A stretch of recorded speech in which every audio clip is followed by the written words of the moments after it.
Let's take this cute little font and turn it into something better using Silhouette Studio V5 Basic Edition. I have been using this font a lot lately for things to put in the kiddos' Easter baskets. It is Pink Girl from Creative Fabrica, and I will link that in the description below. But I wanted to add a little bit of something to it to make it a little more fun for my next project. I've come up with some Easter ears and welded them to some of the letters, and we're going to take a look at how easy this really is. Let's start over on a new page. I have ABC typed out just for demonstration, and we're going to go over and grab an ellipse from our drawing tools. I'm just going to pull that straight down to create an oval, and now we are going to duplicate that so everything stays consistent. Now for this one, I just want the ear straight up and down. I'm going to make it a little bit taller than this one. It's going to stay the same width. Now let's double click on this to bring up the editing points. I want the top of the ear a little bit pointy, and I can use this editing point and these blue squares to accomplish that. But first I need to select the editing point and turn that into a corner. Now these blue squares will move independently, and I'm able to make that a point. For this one, I want it to look like the ear is bent over to the side.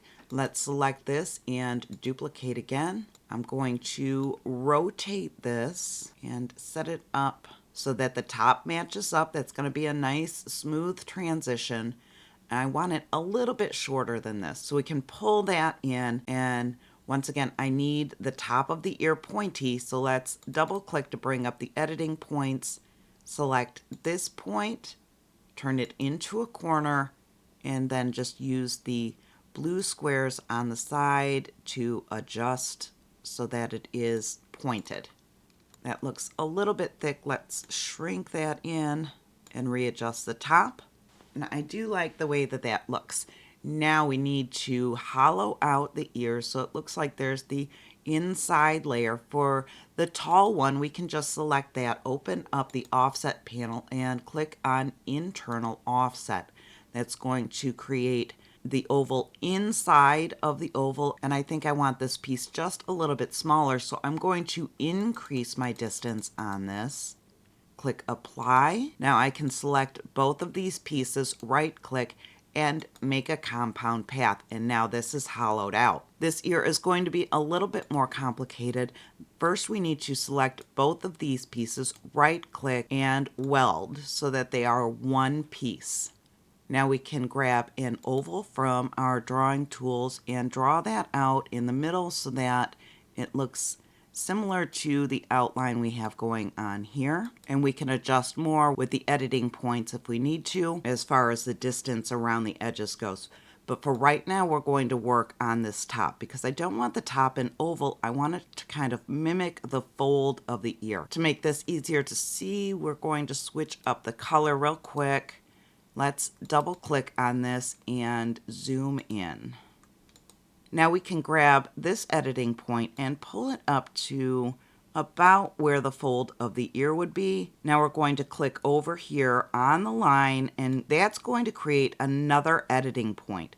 Now we can pull this one up and over. Again, we're following the fold of the ear. I know it's imaginary now, but we can still pretend that it's there. This is getting close to what we want, but not quite. If we select this editing point, this line shows up in red, and we want to go over to the selected line portion of our editing points and make that a curve instead of flat. Now we have this editing point selected. We want to turn that into a corner.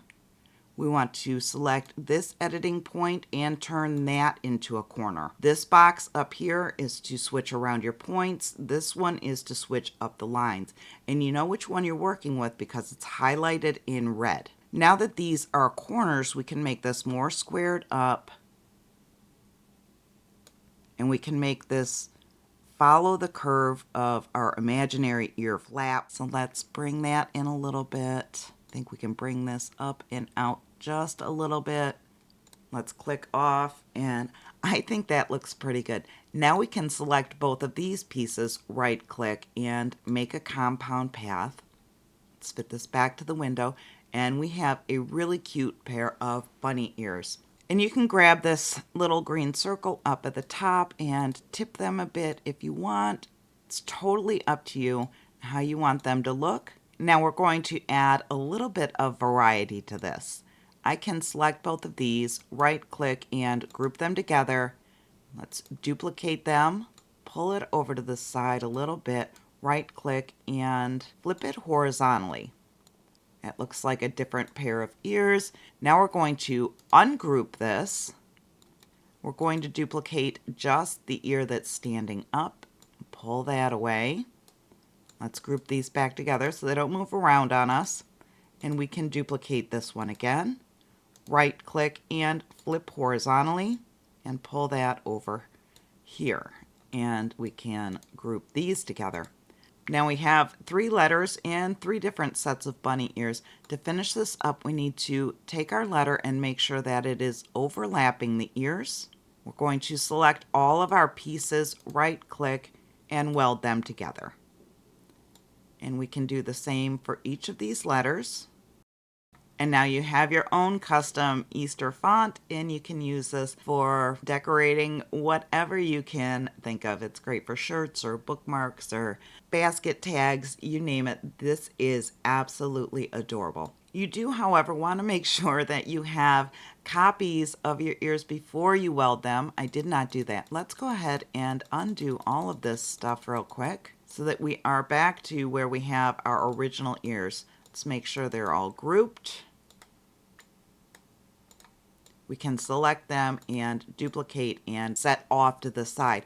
If you plan on using this often, I would save just these ears as a file so you have the original to come back to. Now we can set all of our letters back in place and weld. We have the originals over here. We can do whatever letters we like now.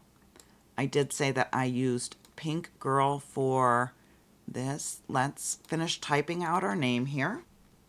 Switch over the font so that it matches. And then to complete this, I ungrouped all of the letters. I scaled the N up so that it was about the same size as the B. I grabbed a different pair of ears, and the N is a little bit difficult to work with. I think that might be okay. Select both of these, right click and weld. Now we can select all of this, right click and group.